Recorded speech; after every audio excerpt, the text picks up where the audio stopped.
Hi, I'm Erick Schofeld, co-editor of TechCrunch. Welcome to this edition of Fly or Die, the tablet edition.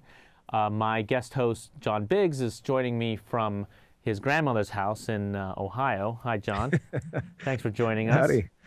So today we have two fairly cool tablets. We have the Motorola Xoom, and we're also talking about the No.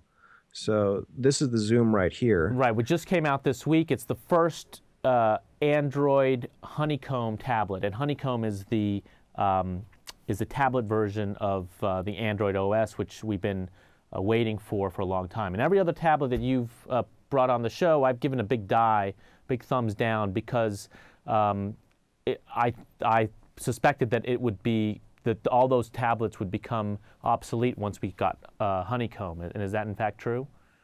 Sure. I mean, as you see here, it's a much bigger device.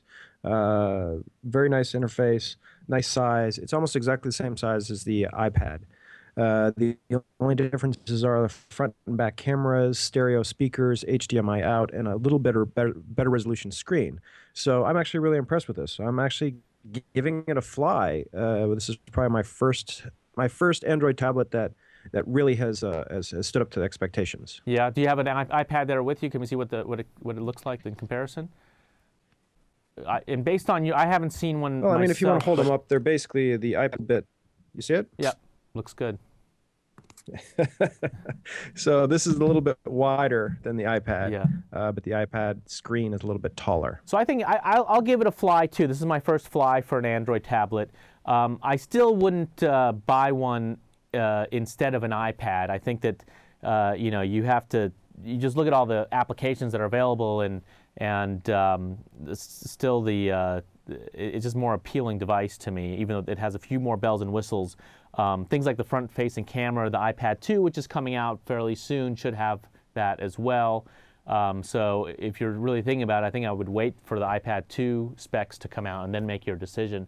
But I like the fact that Android tablets are sort of marching along and progressing very quickly, and I could see in a year or two it being very comparable to the iPad. And so I guess we'll see. And it's good to have two competing tablets, because you don't want to have just one monopoly tablet. And it looks like, for first Honeycomb tablet out of the gate, it looks pretty sweet. Absolutely. I mean, Motorola has the first mover advantage in this situation. Yeah. Okay, so we both give it a fly. Now let's talk about the No tablet. The No tablet isn't actually out yet. It is an educational tablet. The founder is the same guy who founded Chegg, which is the textbook rental company for real textbooks. And there have been some rumors this week that came out that they're thinking of preemptively killing their hardware business. So the No tablet comes in two sizes, or was going to come out in two sizes. One was a single pane, one was sort of a double pane tablet. And it's specifically for textbooks and for college learning. And I think, whether the rumors are true or not, I think that the hardware approach is just too difficult, and it's I would definitely give that a die. But the software is a fly. I've seen the software, and the vision for the product is really more along the software and along making digital textbooks available to students, so that you don't have to carry a backpack full of textbooks, but you just have it all on one tablet. But the issue that they have is they're fighting too many battles. If I'm a college student and I'm going to buy a tablet, chances are I'm going to buy an iPad, or maybe one of these new Honeycomb Android tablets, sure, or maybe even a Kindle DX.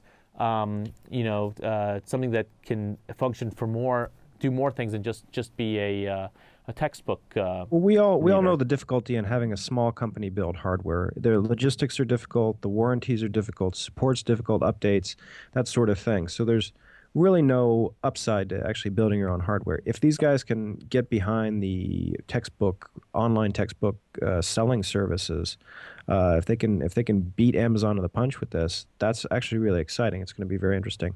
The concern is that there are bigger guys out there, so the hardware is definitely a die. I would agree with that. I'm also worried about that they won't be able to pull off a coup and steal that space from Amazon or someone else, Barnes and Noble perhaps. Do you think that they have a fighting chance if they just go the software route?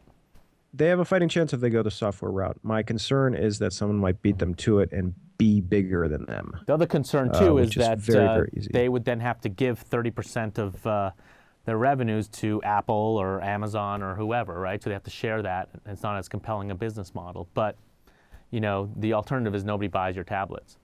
So okay, well that's our episode for this week. Thanks for joining us, and we'll see you next week. If you have any suggestions for products or services you want us to review, just tell us in comments.